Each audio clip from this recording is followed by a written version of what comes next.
as a CEO and owner of a real estate company, it's sometimes quite funny seeing my agents how they study the market in different ways.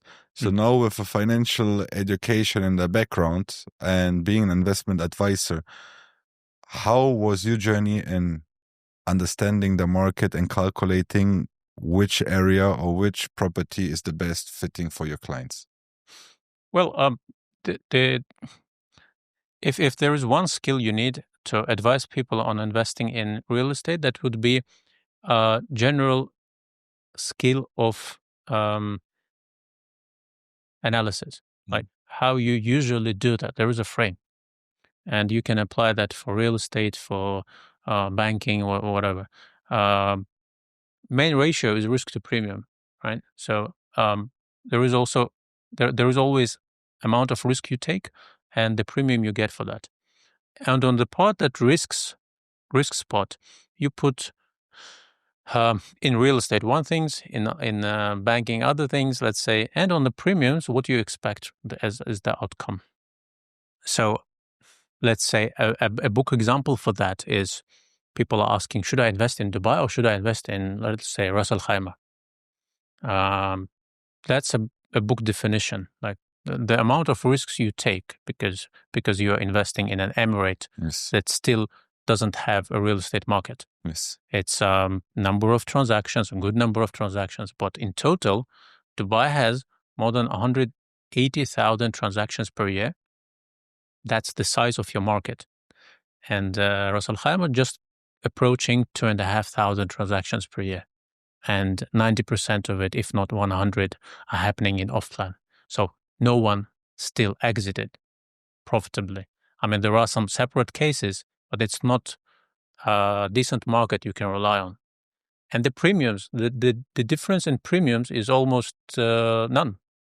So you take a lot of risks with no difference in premiums. Yeah. One thing. Another thing is you are analyzing a product. Product is a city's potential for development, and that potential scores in premiums if you invest in proper places, so that you are buying some certain shares of the city. If you look at historic data, what areas were performing better, what were performing less, what were the reasons behind that performance? Let's say, take for example Dubai Hills or Blue Waters. These were or Creek Harbor. Dubai Hills, Dubai Hills, Blue Waters, and Emar Beachfront. These three areas where people are still advising to invest. I cannot share that advice because these areas had an inflow of unjustified transactions. Yes. When there was Russian and Ukraine war, these were the three areas where mainly Russians were moving, yes, and they were not analyzing market. They were just buying anything. They were just asking each other, I don't have time. Okay, where are you buying? You're buying there? Okay, I'm buying. What is it? 1 million more? Okay, I'm getting the unit. And then when they inflated the prices, because the product doesn't cost that amount of money. Now imagine someone coming with an agent and saying, you see, Emar Beachfront did this kind of appreciation, so it will grow further. Let's invest there.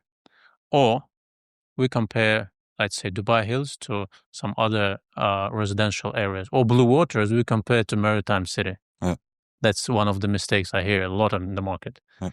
Maritime City will not have inflow of 200 millionaire families sticking to each other and moving in 1 year or in 6 months into one particular area. This will not happen. Totally I hope so. agree. So, I mean, it was a consequence of a certain conflict, and I hope they will not happen in future, but that's not a fair comparison. And to return to your question, so your very high level ratio where everything sums up is risk to premium, and it goes down into understanding where the premiums will be made and why, and how much risks you take for that.